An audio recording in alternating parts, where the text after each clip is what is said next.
All right, Nurses on Fire. I am so honored to have Dr. Margarita from drregisterednurse.com joining us today. Hey, Margarita. Hi, everyone. I'm glad to be here. Super honored to have you. We'll just jump into your story of becoming a nurse. It wasn't an easy one. I started in business. I have a business degree from New York, and I did that for 5 years. And I thought that that's what I was going to like to do. Although it helped me with finance and management of time and all that, I found it extremely boring. So around year three into the 5 year mark, I started looking at other things, and that's when they started coming up with second degree programs for those people that have a first degree in something else. And I always had a fascination with medicine. So I started looking and looking. At the time, I was, already started my family. And I said, you know what? I loved nursing. So I started looking into those programs. And then I landed into an 11-month BSN, which was up to this day gives me panic attacks every time I think about it. I even teach at the institution I graduated from in Philadelphia, and every time I go there, it's the same smell, the same escalator, like it puts me back. So that's how I got into it. And once I did my boards, I started working in the OR from all settings. I always say never specialized, and I specialized. Girl, that lasted about hot 3 months. I couldn't stand it. What? The OR? That's like my favorite place. Oh my God. I was always freezing. I felt like I was just getting things for people. I was like, what is this? Am I a maid? And I've been doing that ever since. But I've like gone into transplant nursing, school nursing. I've all over the place, but I never left the bedside. I always tell my students and friends, you need to keep the bedside. That's kind of how you're going to get a little bit of credibility, because it's something to be book smart, but if you can't really explain how things actually work, if you're not in the trenches, how are you going to really be credible? So that's a big motto for me. And so that's where I'm at. That is really, really funny that you landed in the OR and you was like, "Oh no, this is not the place for me," and went back to med surge. I I went straight into labor and delivery. Well, I went straight into postpartum, and then a year after went into labor and delivery. And I could never see myself working with sick people because I'm like, ah, I don't want to be sick, but I love what I do. So um, I think everybody's journey into nursing is so interesting to me because all our paths are so different. But I think that's the beauty of nursing is that there are so many different options for people who are interested in different things, even if you don't want to do bedside, to be in administration, to use that business background. I was started in healthcare administration and hated it, so I'm just like, psh, whatever. I couldn't do that. But now you're a doctor, so you got your advanced practices, super duper advanced practice degree in nursing. Tell me why you chose to do that. So I once I got my bachelor's, I started doing med surge and all that. I was like, okay, one thing I do not like is to be pressured into doing things. So the way that things were going, okay, they wanted more and more and more from us. And I know that they started with those that didn't have a bachelor's. I already had that. But I said, wait, if this is going to continue, I'm going to definitely continue on myself because I want to do it on my own pace. So that's when I went into the master's program. I started as a nurse practitioner as a family, then I changed to adult. And then I said, you know what? I don't want to deal with that. I want to go home and not have to think about, is somebody going to call me? Did I prescribe the wrong thing and now I'm going to get sued? I said no, no, no, no. So I went into nursing education, and then I finished that in 2016 and I started teaching clinical. I thought that was going to be the end of it. And then, around a year in, school has been such a part of my life that I said, you know what? why don't I just finish it? And that's when I enrolled in the same school I did my master's and got my doctorate, which I defended in December and I graduated in January. Congratulations. I put a video up on the channel about it. So it was a really emotional day. It was a really good thing to get because I always tell my students this: experience will give you the credibility as well as your credentials. The more you invest in your education, the better it will result, and gains will come from that. And I know that a lot of nurses out there are getting into nursing for the wrong reasons. They're looking at the monetary gains. Okay, oh my God, I'm always going to have a job, but I'm definitely going to be making money. But that's not what it is about, because patients can sense that. There's something about loving the field and then loving what comes with it and then loving the field. I don't know if I make sense with that. So I strive to always say that to my students. I even did a video yesterday about the whole specialty thing and how you should make sure that you're expanding your education, because that's what's going to really get you places and open all the doors. Now I feel like I'm limitless, but then I have to kind of think, okay, what am I going to do with this? So I think it's giving me more work, because I'm telling you, with this channel, this page, this other thing, my job, I feel like I'm working more than I ever have been. And on the side, then we have our family. We also have our side hustles, which you should always have, especially for retirement.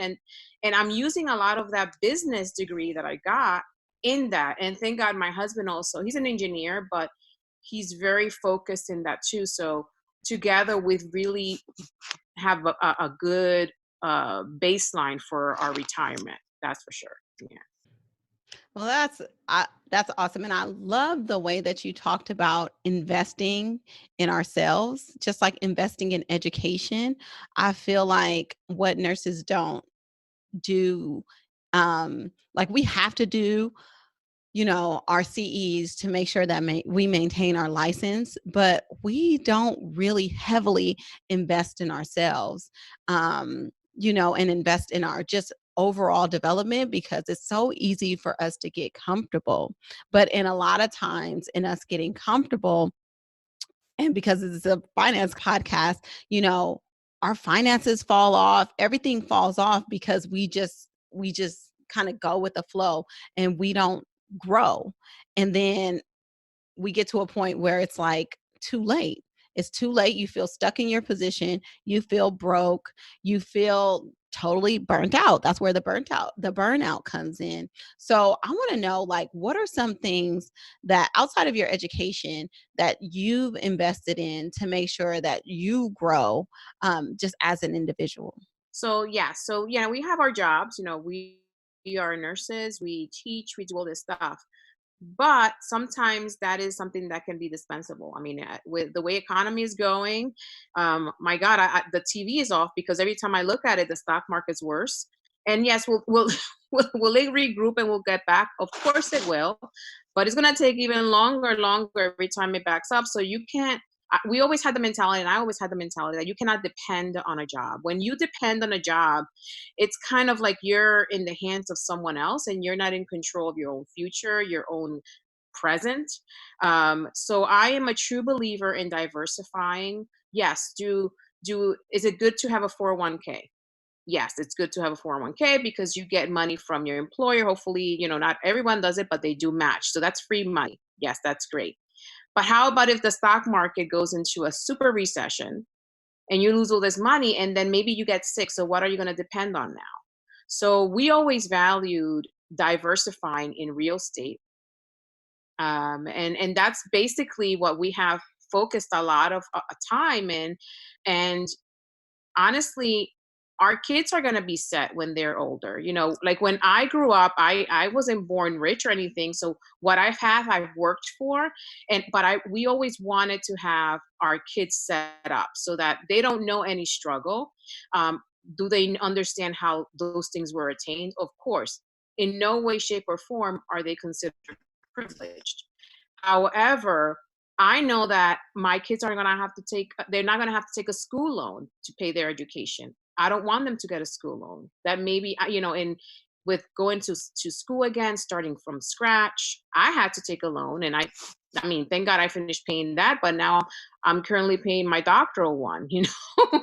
So it's a lot, you know. So I don't want them to have that struggle. I want them to start fresh and clean. So yes, the one thing that we did was invest in real estate. So we started with one. We bought a multifamily in New York, and from there it has grown to 21. This is the emoji that goes like this. That my husband takes care of all that stuff, because or else it would drive me nuts with everything I have to do. But I feel that I can say I'm financially independent, that I don't have to depend on an employer in order for me to, let's say, have something when I retire.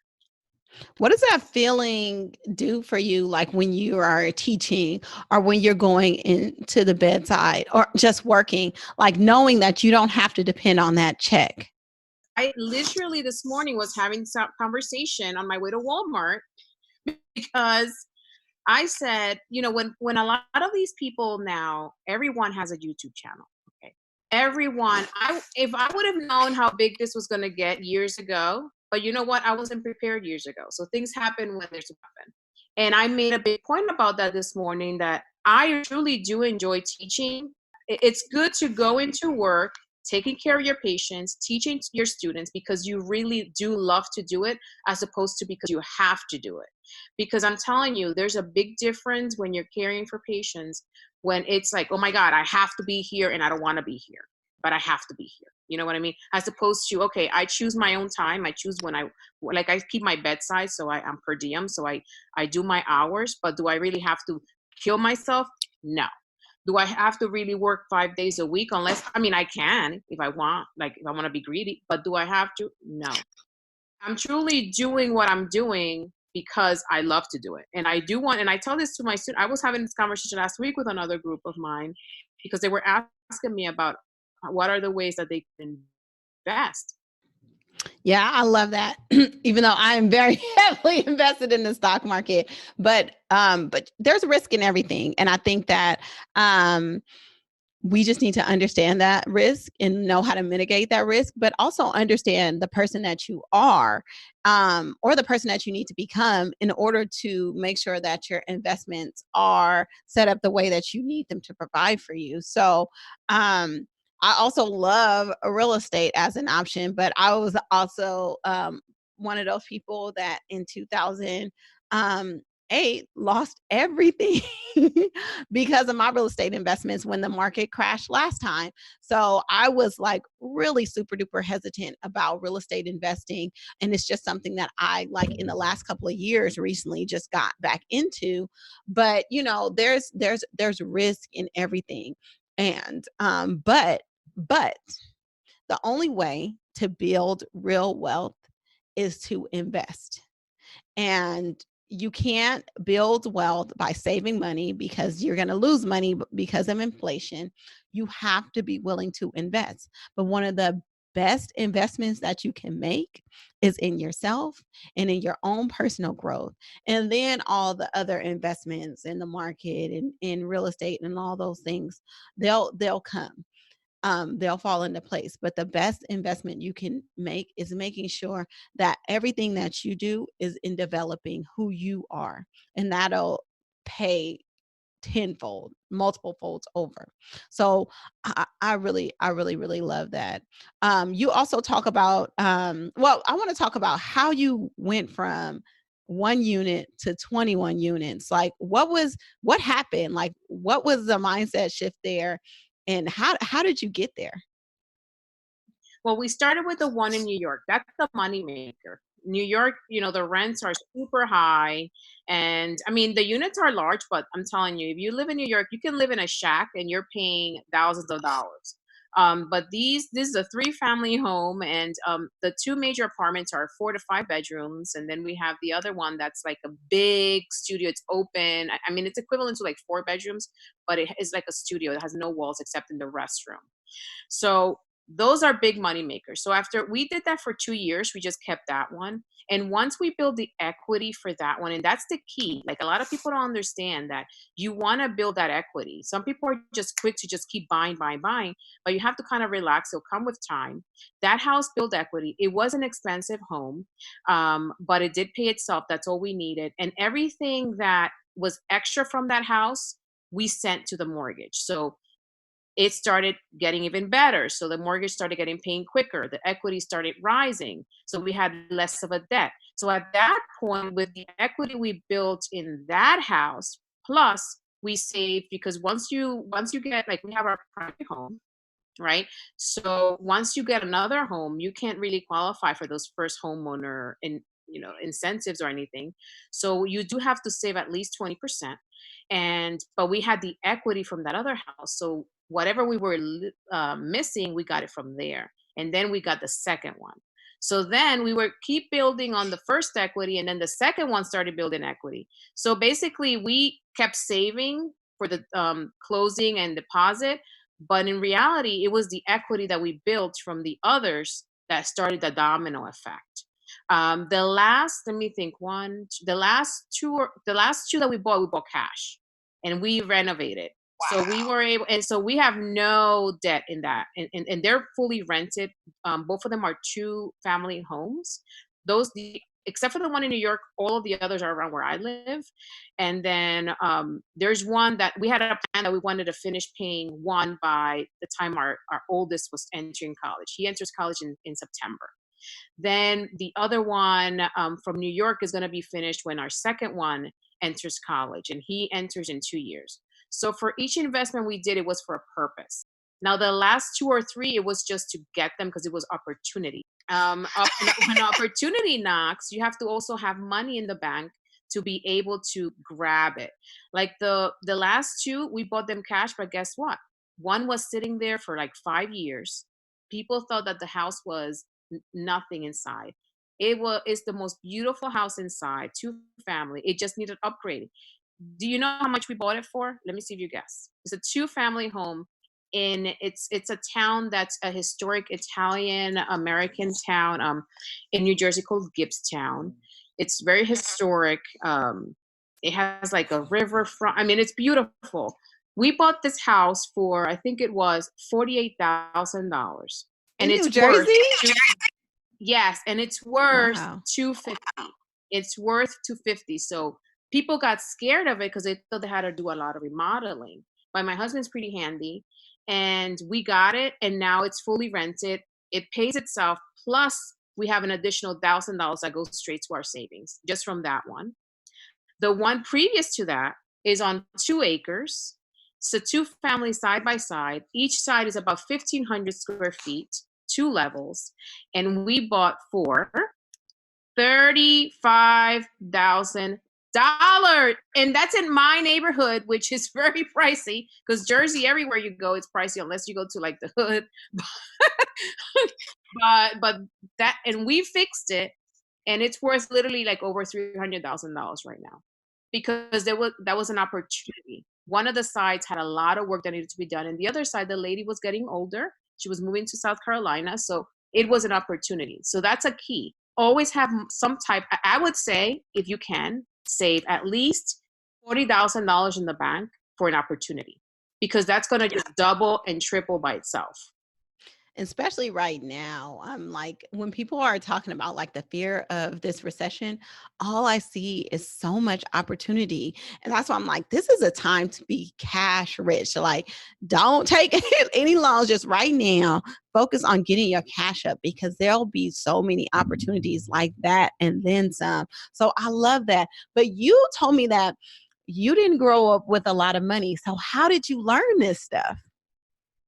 I'll tell you, my husband had a lot to do with that. He's very focused. I mean, I'm focused, but he was determined. In the beginning, he didn't want to get into buying multifamily homes and stuff because it could require a lot of work.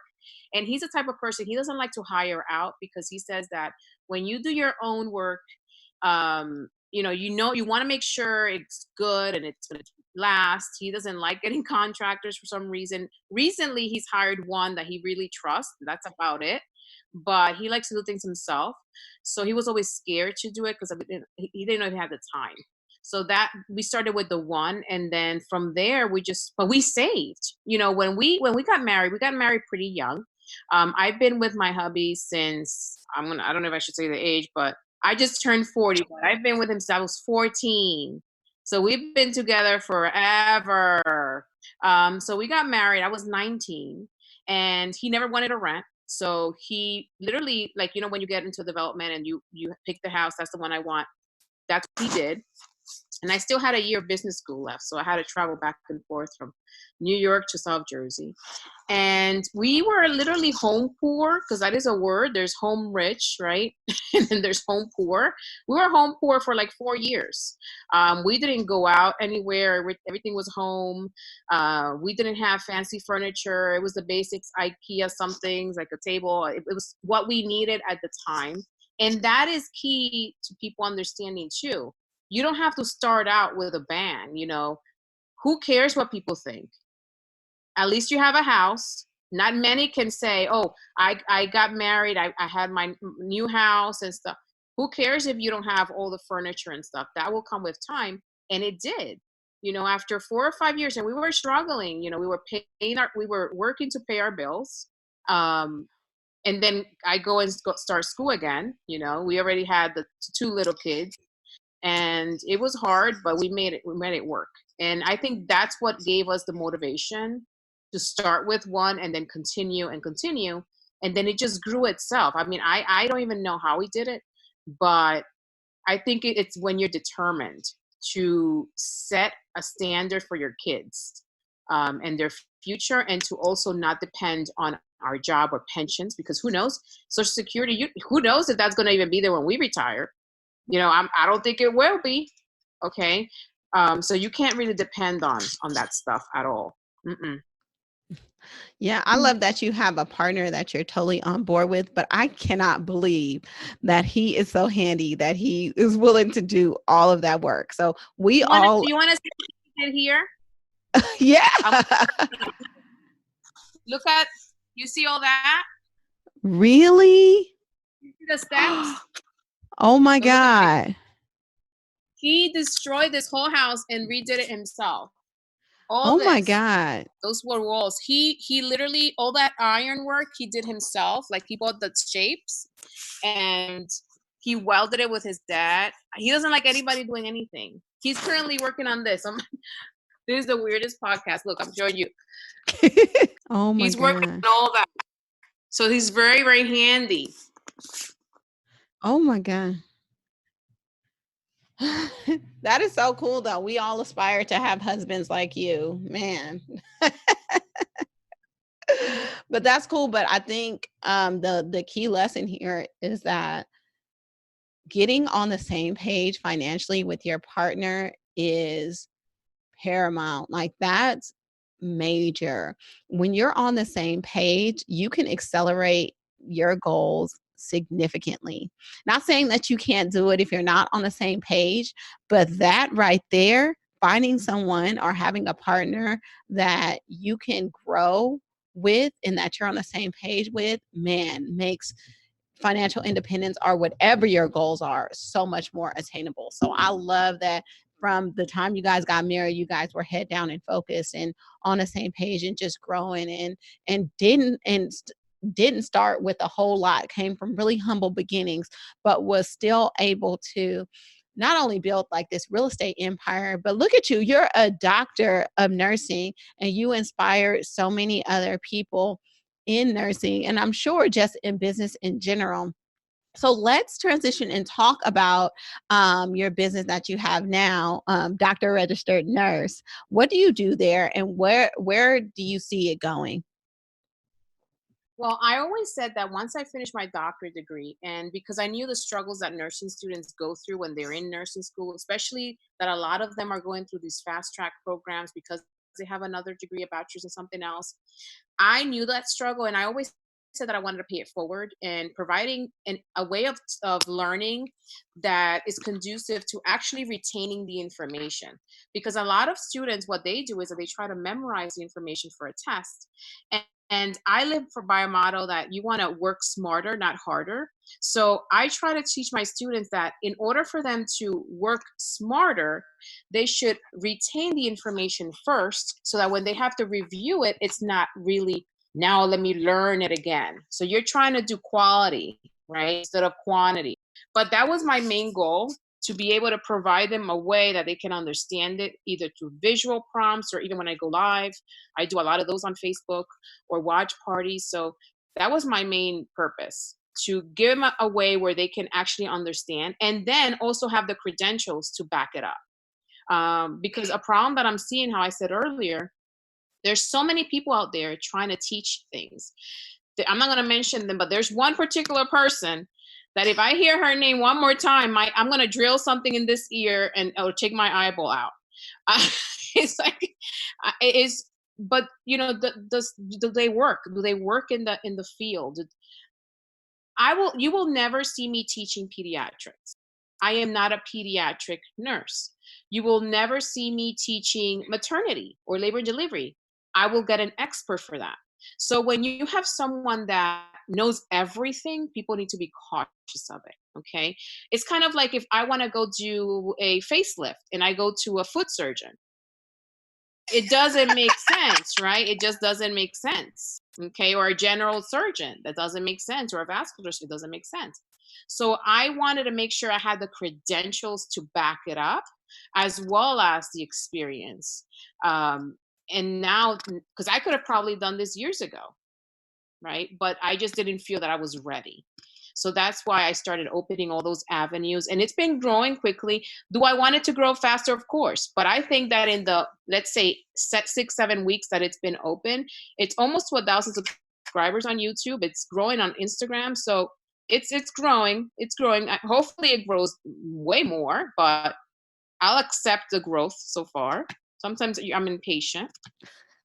But I love that you do your education both in English and in Spanish. And I think that that is super unique. And I think that you're addressing a strong need out there. For example, I have a friend that was taking his NCLEX and just like right on time, right when right basically when you started your platform, I was like, look, you here, here's somebody that you can learn from. And he is from Colombia. So I was like, she does it in English and in Spanish. So however you're comfortable. And so I love that you're serving typically underserved demographic. So I think you're doing amazing things and you will grow. You will grow. It's that the first couple of months is really, really hard, but I can see it, you really taking off. So yeah, I wanted this platform to be bilingual. Now, there are a lot of things that in healthcare that is so difficult to translate, but I'm a fluent Spanish speaker. But even with that, like I remember I did a video that I was like, oh my God, I know that my uncle's gonna call me, and he did. Oh, you didn't say this right. You know, I came here when I was 6, and I do speak Spanish every day, but when you're trying to really be a professional Spanish speaking, it's a little different. But I did want to be able to provide that service. I actually even got someone from Puerto Rico that moved to the States, and from all over that has Colombia, like your friend, because although they might know the language of English, because Spanish was their first language, they can understand the concept better in Spanish. So I travel a lot back and forth, but still, I wanted to make sure I provided a forum that I could speak in Spanish. Um, I'm trying to reach any nursing student, anybody in healthcare, anybody that's not in healthcare, because the topics that I cover, anybody can understand. And that's what I wanted the channel to be, easy to understand. Like when I just did something on coronavirus, although weeks ago I did it in Spanish, my husband's like, you should do one in English. And I'm like, well, there's so much out there, but just get it, just do one. And I did it, and anybody can understand it. Like, you know, there's 3 different phases. That's not something that's being talked about in the news. That's why people that have died, there's a reason they've progressed to those 3 stages. And if they go through the second stage leading to third, it's very unlikely that they're going to survive it. I made it very understandable for the regular person. My sisters, I ask them all the time, can you understand this? Oh yeah, it's easy to understand. Um, so I want to reach out as many people. Of course, nursing students are the ones that are usually looking for this stuff, but it's not limited to them. I don't care if you're 150 years old, or if you're just starting high school. It doesn't matter. My son, who's a sophomore, looks at the videos all the time, and they learn. um, and, I have the platform on YouTube, which is Doctorate Registered Nurse, literally DR Registered Nurse. I have the platform on Facebook under the same name. There's a private page, a group, and then there's a Facebook page that's like the business public page. I have the Instagram, which is official Doctor Registered Nurse. Twitter is Doctor with DR Reg, REG Nurse. So you can find me anywhere. You'll find me. Online, you can find me under the name, because I'm literally in every forum you can find me, which is, I wanted that because, again, I don't know who's where. A lot of people don't use certain ones, so I wanted to cover as much as possible. Yeah, I love it. And I'll have all the links to all your platforms in the show notes. So if you're driving, you can't write it down. You can just click the link in the show notes later. But I wanted to thank you, Dr. Margarita, for coming and sharing with nurses. I know they'll be inspired by your story.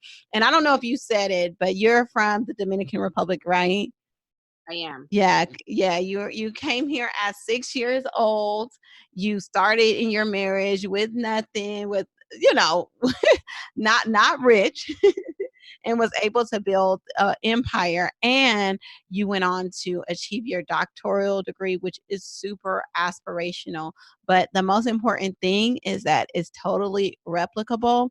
And I hope that this inspires people to know what's possible. And that's the whole purpose of this platform, to empower people with the knowledge that we're out here doing big things, especially us nurses, and the sky's the limit. And I just every week want to come into your ears and show you different ways where you can make it happen for yourself.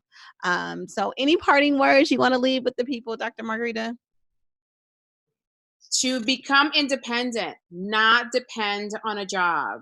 Make the effort, make the sacrifice. It's going to be sacrifice. There might be a year or two that you don't go to the movies or go out to the restaurant, or do some fun stuff or travel. However, you have to sacrifice in order to be able to succeed and to establish a financial freedom plan that's going to set you up. Do you really want to retire when you're 75? No, you don't. Honestly, I have a 5-year goal. I'm 40. Trust and believe that at 45, that retirement talk is going to start. I'm not going to have to wait that long because I prepared and I sacrificed. And I know sacrificing is scary. We are selfish. We want to do everything now. But think about all the gains that you're going to get when you start early, even if it's later. Double up on those savings. You don't have to go to the movies. It's going to be on the television in a couple months. Wait, it's a sacrifice that you have to do. So the word here is sacrifice in order to gain. And that's what I want to tell you. I love that. And the thing is that people look at sacrifice like it's scary, but if you're not sacrificing today, you're sacrificing your future. So you need to understand that. Don't look at sacrifice as a bad word. Look at it as an opportunity. And we've shared with you different opportunities that you can take at this point. But I love that you're saying sacrifice. And thank you so much for sharing your story. I know people will be inspired.